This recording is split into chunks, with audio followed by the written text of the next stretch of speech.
an easy starting point for their stance is tell them to get in a vertical jump stance, all right, then weight on their toes, heels out, then weight on their heels, toes out, all right?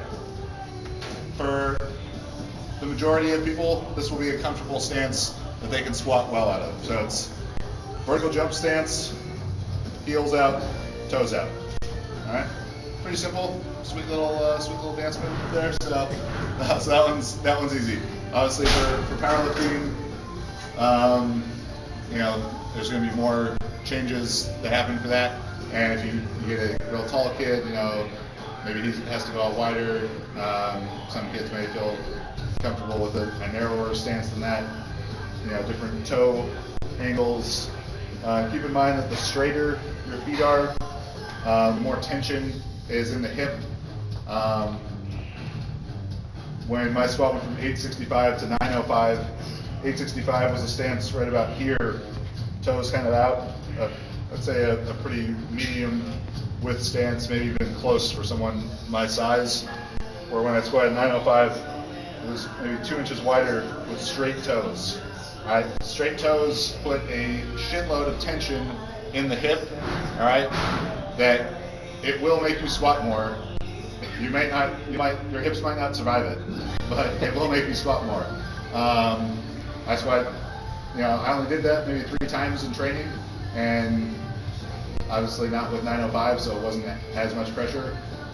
Did it in the meet, couldn't squat for 6 weeks after. But you know, when that's your goal, then you gotta do what you gotta do. Obviously, I would not suggest a straight toe placement in a wide stance for any non-powerlifter. Some guys, they might feel good squatting in this kind of straight ahead toe, narrow stance, you know, high bar, Olympic squat, but that's going to be based on the individual.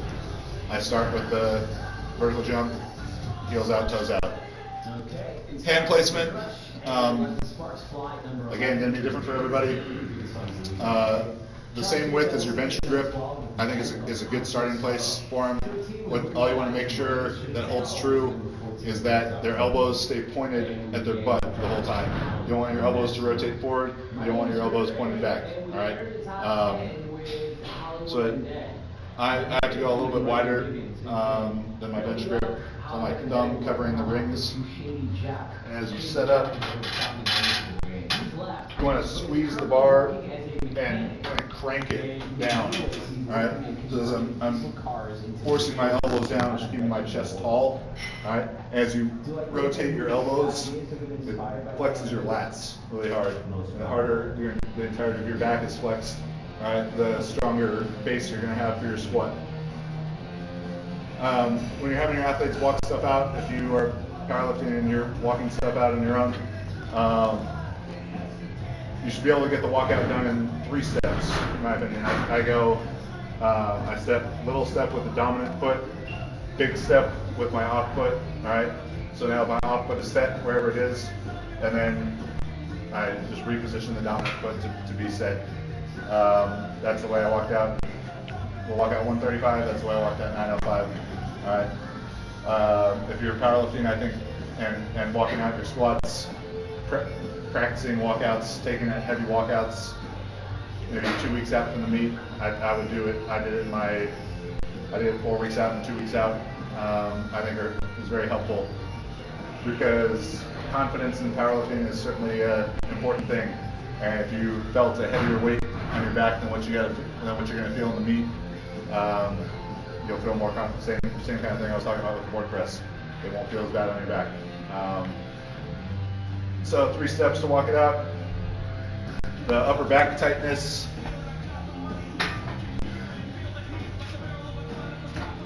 Upper back tightness is certainly paramount.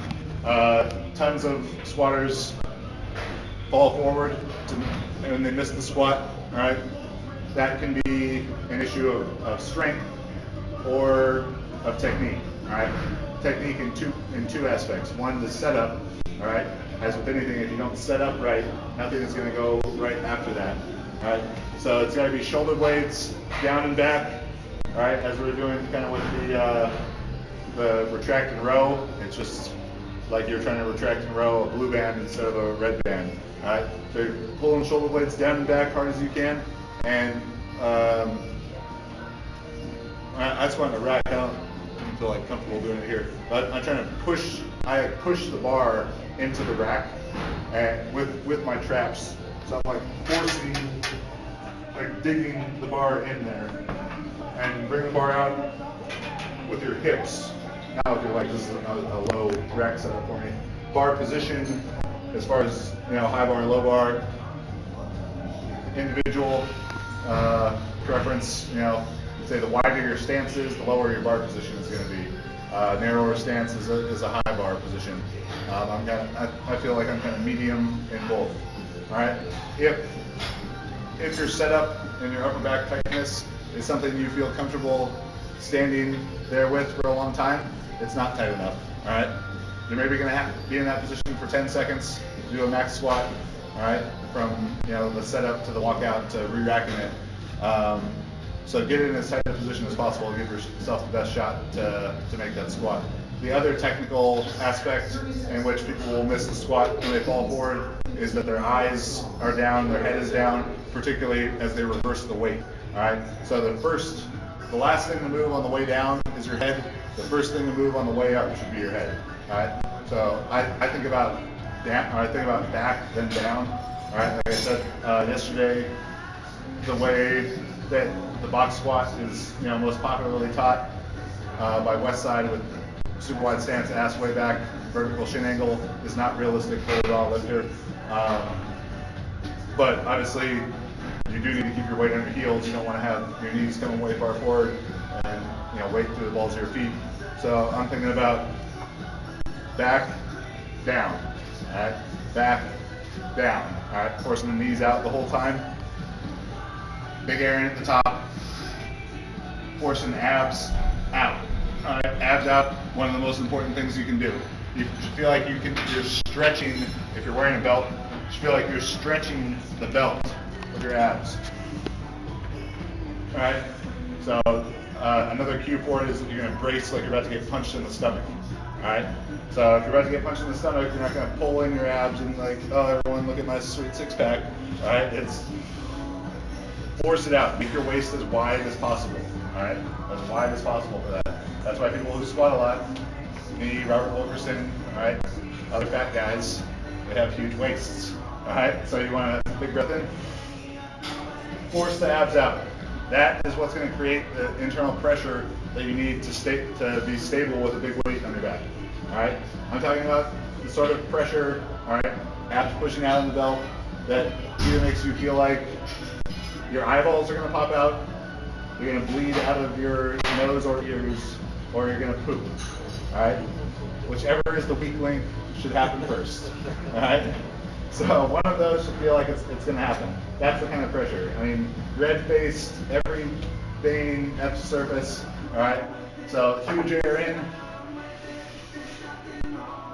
Forcing the abs out as hard as possible. I think a good drill to do this with are weighted planks.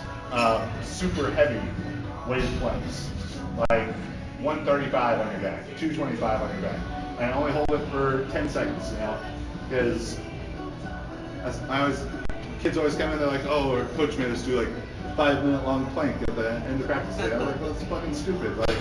Like when do you have to stabilize your spine, through 5 minutes straight of explosive movement? Like it doesn't matter.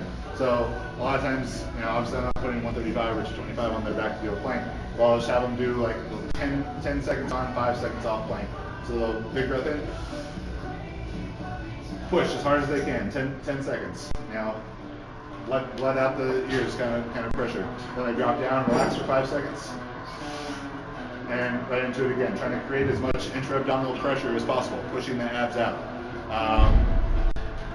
Another good way to teach people to push the abs out is have them lay on the ground, put a plate on their stomach, and lift the plate with your stomach. You guys get what I'm saying? You want me to show you that? No? You get it? All right, so if you can lift the plate up with your stomach, then you're pushing your abs out. So you got tight upper back. Hand position is where it is. So you can keep your elbows pointed at your butt, cranking forward, all right, to flex the lats. I prefer a narrower hand position. I think is better. It's just easier to keep upper back tightness the closer your hands get, as opposed to way out at the collars. 3 steps in the walkout. So, I mean, I have to big breath in to take the bar out of the rack, and then walk out, and then another big area. Stretch the belt back, then down, knees out. All right. Last thing that moves on the way down is the head. First thing that moves on the way up is the head. Head back into the bar. All right. That's going to be the thing that keeps your chest up if it's a technical issue. All right. So, way you can teach that: put a hat on backwards. Just a baseball hat on backwards, try and touch the bill to your traps, all right? That'll force you into that head up position. So push your head back into your traps. That's the first thing you're doing coming up out of the hole. Accelerate through the whole movement, all right? Best way to get through a sticking point is just create so much momentum at the start of the lift that you blast through it, all right? You're just gonna carry yourself through the sticking point. So whether it's, once you're warmed up, whether it's 50% on the bar or max, accelerate the bar to the top of the lift, all right, every time. Other technical points, it's just bend your knees and stand up, more or less. It ain't too complicated. But yeah, once you're driving the head back into the bar on the way up, you just want to make sure you're feeling weight through your heels the whole time, and accelerate through the top, hold your air through the top. Definitely don't want to be, hitting the bottom of your squat and breathing out the whole way up. You're losing all your tightness then when you need it the most.